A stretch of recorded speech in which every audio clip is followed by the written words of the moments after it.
Hi, everybody. This is author and minister Cynthia Middlebrooks Harris of Tosai Ministries, and I just took a little bit of break. I got books all over the table over here because I really wanted to begin to minister on marriages. I really wanted to begin to get into the Word of God, to minister on marriages, to talk about infidelity, to talk about, foundational scriptures on rebuilding your marriage, what covenant really is, understanding covenant, understanding what was broken down and what happened in the midst of the marriage falling apart. And it's really getting into the midst of everybody's role and dealing with it from the beginning to the end on it, and not just really just sit here and just talk about problems all day. But I did have a question that come in that I wanted to address because I think it's one that is very pertinent in what happens with in infidelity. And she said, her husband had the affair, and the woman is still contacting him. Apparently, I guess he asked the woman not to contact him. She's not sure because she wasn't on the phone when they talked.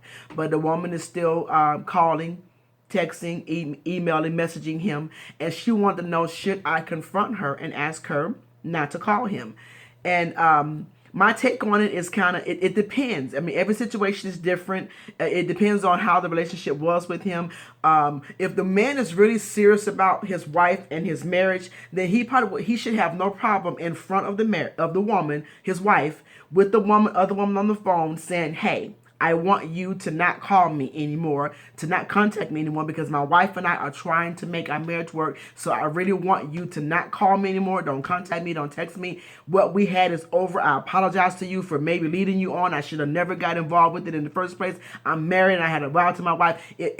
He should be willing to do that in front of you with her to confirm that, yes, I have asked her to stop calling. And then if she still keeps calling, you might want to get the telephone number changed. But confronting her is not really going to help you out much. It's going to agitate the situation and probably make it worse. Because my take on it is this. Your husband is the one that broke the vow with you. He's the one that made the covenant with you. He's the one that stood at the altar and said, I do. So he is the one ultimately that you have to deal with in the situation, not her. Yeah, she's another woman, and I never understood why a woman would hurt another woman to that degree to sleep with her husband. It baffles my mind because women are emotional, and in the situation of our spouse, we know how we would feel if we got cheated on. So it just blows my mind that a woman would hurt another woman that way. I never understood that. Or why women would get in the parking lot and they're fighting over a man, and weave is flying everywhere, and people are videoing it, and he's looking like, yeah, I got women fighting over me.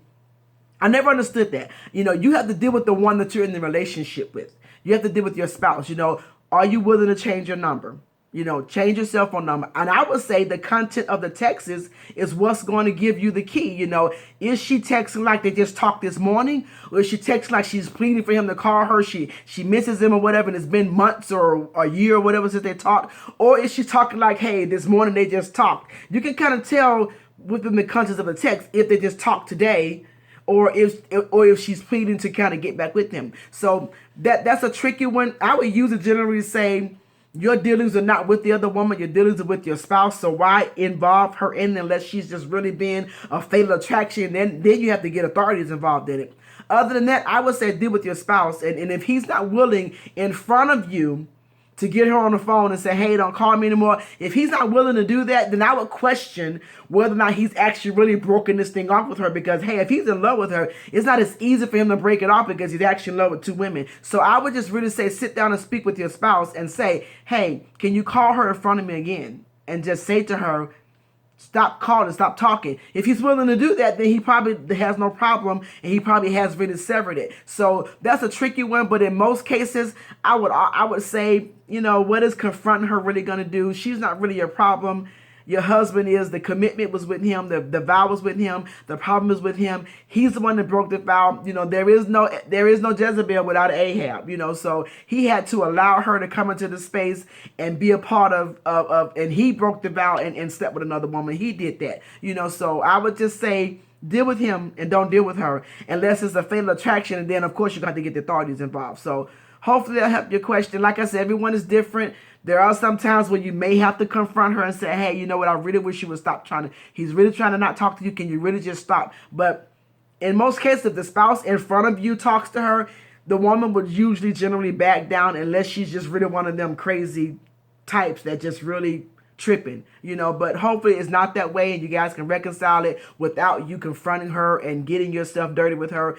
Try and deal with your spouse, and hopefully if he loves you, he's not has no problem, like I said before, in front of you talking to her. So hopefully this helped you out, and get ready for some teaching, guys, on this pretty soon here. In the next coming week, we're going to teach on it, but keep the questions coming. I'm really hoping that I'm helping you guys out. So God bless you guys, and we'll see you next time.